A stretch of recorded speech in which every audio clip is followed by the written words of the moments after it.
Je suis venu éclairer ces dames-là sur le problème d'abord de l'ordre professionnel en général, parce que les questions qui nous revenaient au quartier étaient presque les mêmes. Les filles voulaient savoir c'est quoi un ordre professionnel, à quoi ça sert et qu'est-ce qu'on attend de l'ordre.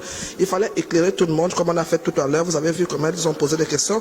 Et secondairement, il fallait également leur expliquer, comme j'ai fait, vous avez vu, mon projet de société, mon projet d'action, mon projet corporatif et pour ces jeunes dames qui sont encore en âge de travailler pendant plus de 20 ans. Donc il fallait leur expliquer le bien fondé de ma présence à la candidature et même je sais que je serai présidente, qu'est-ce que je vais faire? Concrètement, je leur ai expliqué les actes sur lesquels je suis parti d'une problématique, elles ont compris la problématique, mais il faut maintenant trouver les solutions. Donc j'ai fait des objectifs spécifiques par rapport à mon projet qui portaient sur 3 axes. Le premier axe était d'abord sur l'axe déjà de la formation initiale et la formation continue, maintenant qu'on appelle le développement professionnel continu. Il fallait revoir beaucoup de choses, il fallait revoir des choses également sur leur intégration, c'est-à-dire leur identité professionnel et ensuite parler de la réglementation qui est aujourd'hui l'ordre avec ses bornes et tout. Et par exemple, si je parle de la formation, les jeunes sages-femmes elles voulaient bien savoir quel était mon projet et j'ai vraiment insisté sur la formation initiale où il fallait introduire d'autres approches au lieu de faire l'approche radicale du connaisseur à celui qui reçoit comme si on prenait du sirop. Mais je leur ai dit que désormais nous allons maintenant changer de dispositif de formation. Je bénis vraiment tout parce que le professeur Jean-François Meillet, que tout le monde connaît, a été l'un des personnes qui ont motivé l'installation du LMD à la faculté de médecine. Dieu merci, nous sommes sur l'approche du LMD, mais il faut peut-être parfaire et arranger des choses. Donc j'ai prévu mettre une autre façon d'enseigner, l'approche de l'éducation basée sur les compétences, qui fera en sorte qu'on n'évalue plus la sage-femme sur la connaissance, mais on l'évalue sur la compétence. Et donc quand on rentre dans cette approche, on enseigne autrement et on évalue autrement. Donc c'est un peu ce que j'ai expliqué. Et Dieu merci aussi que nous avons parlé du LMD. Le LMD qui est aujourd'hui la porte ouverte pour tous ceux qui sont en formation. Les sages-femmes devraient normalement aller au doctorat. Donc le LMD, le système est en Y, c'est un master en Y. Soit on est professionnel, soit on va au doctorat. Et donc les sages-femmes pourront maintenant être docteurs avec mon projet. On aura des sages-femmes docteurs au Gabon. J'ai également insisté sur le renforcement au niveau du coaching en stage et du mentoring en stage. Parce que les jeunes étudiants doivent construire des compétences. Les compétences, elles sont transférables.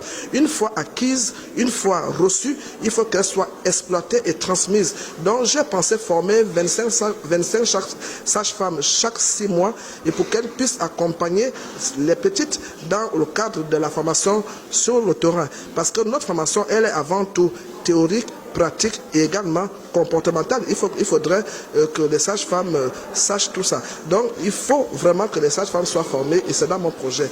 J'ai également pensé au niveau de la formation continue, au lieu de voir des sages-femmes qui vont rester 10 ans, 5 ans sans faire la même chose. Parce que tout le monde sait que lorsque le cerveau ne produit pas, les cellules nerveuses commencent à se rétrograder. Donc, j'ai pensé à un système de génération du cerveau en faisant des journées scientifiques spécialement réservées aux sages-femmes et en mettant des normes dans des structures, parce que nous allons créer des protocoles standards. Aucune sage-femme, même si tu es nouvellement affectée, tu vas lire dans le projet parce qu'on aura un comité scientifique de sages-femmes. On sera tout le temps en train de rédiger les protocoles de soins.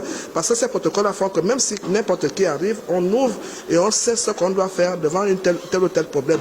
Et il faut aussi donner la possibilité à ces sages-femmes-là de problématiser. On reçoit des cas et ces cas-là ne doivent pas être des cas perdus. Une fois que les cas sont reçus, on va faire ce qu'on appelle des cohortes, on va prendre un certain nombre de sages-femmes et on va donner des thèmes de problématiques. Qu'est-ce qui se passe à London? Vous avez vu des femmes, elles viennent faire des consultations. Combien de femmes? Nous aurons des problématiques propres au Gabon. Si bien que quand vous allez venir chez nous, vous allez voir une grande bibliothèque remplie des écrits de sages-femmes, des thèses de sages-femmes, des mémoires de sages-femmes. Et c'est vraiment ça mon souhait. Et les sages-femmes pourront aller en stage selon les thématiques qui seront enregistrées sur le terrain. Si nous voyons qu'elles ont besoin de faire des échographies, parce que l'échographie n'est pas un outil de luxe, mais c'est plutôt un outil d'urgence. Donc, si nous voulons réduire notre mortalité maternelle, il faut forcément que des sages-femmes savent utiliser le minimum d'outils possibles pour réduire la mortalité maternelle. Et puis, on n'accouche plus comme à l'ancien temps. Et quand on accouche, il faut être préparé. Parce que les novices rentrent dans l'accouchement et ça crée la peur et le stress. Mais lorsqu'on fait des bonnes préparations à l'accouchement se passe sans difficulté. Donc, nous allons mettre toutes ces thématiques-là en formation pour que les sages-femmes se forment de façon transversale avec des certificats ou des diplômes qui leur permettent de faire cette activité-là dans leur service. Ça va créer de la joie pour la patiente. Ça va créer encore un côté intellectuel à la sage-femme et également le service pourra voir sur un miroir est-ce que ce que nous faisons est bien. C'est là où nous allons maintenant installer les évaluations des pratiques professionnelles pour arriver vers la démarche qualité parce qu'il nous faut un management de la qualité parce que s'il n'y a pas de qualité, on ne pourra pas évoluer. Et la qualité est à la mode et il faut l'utiliser. Il faut institutionnaliser la périnatologie. Et puis on a également pensé au problème des militaires. Ce n'est pas normal que nous sortons, nous, corps médical, la loi du 4 janvier 1963. Cette loi-là, elle a été écrite, c'est la loi numéro 4 qui a été écrite le 11 janvier 1963, qui donne 4 professions médicales au Gabon. Les médecins, les pharmaciens, les sages-femmes et les chirurgiens dentaires. Pourquoi la sage-femme militaire ne sera pas-t-elle reconnue dans ce cadre comme étant un personnel médical? Parce que le fait qu'elle ne soit pas médicale, ça les freine partout. Et étant la présidente de l'ordre, je ne pourrais pas accepter d'avoir 2 styles de sage-femme à 2 niveaux. Ici, médicale et non paramédicale. Non, j'ai dit, il faudrait qu'on arrange ce problème-là. Ces jeunes dames-là, elles doivent également bénéficier des mêmes droits. Ce qu'elles ont choisi, c'est d'être militaires, mais gardent leur statut de base, qui est le statut qui leur permet d'accéder à tous les grades et de faire ce qu'elles veulent en transversalement sur leur profession. Et il y a des retraités, comme je dis, mais dans mon projet, il y a des retraités qui sont des retraités valides, qui sont des retraités qu'on peut récupérer. Moi, je ferai comme la Côte d'Ivoire a fait. Moi, je vais récupérer les retraités volontaires et valides pour les former pour les laboratoires de compétences. Je vais revenir sur un aspect. Un aspect qui est très important. Vous voyez que nous avons 648 sages-femmes en 3e année à la faculté de médecine. On a 150 à l'IHM.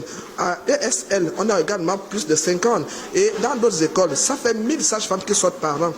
Comment vont-elles faire des stages rien qu'à Libreville? C'est pour ça que mon comité va former 25 sages-femmes chaque 6 mois pour permettre de décongestionner les étudiantes. Parce que vous savez que le premier succès d'une formation, d'un succès, d'une séquence d'apprentissage, c'est d'abord la motivation intrinsèque.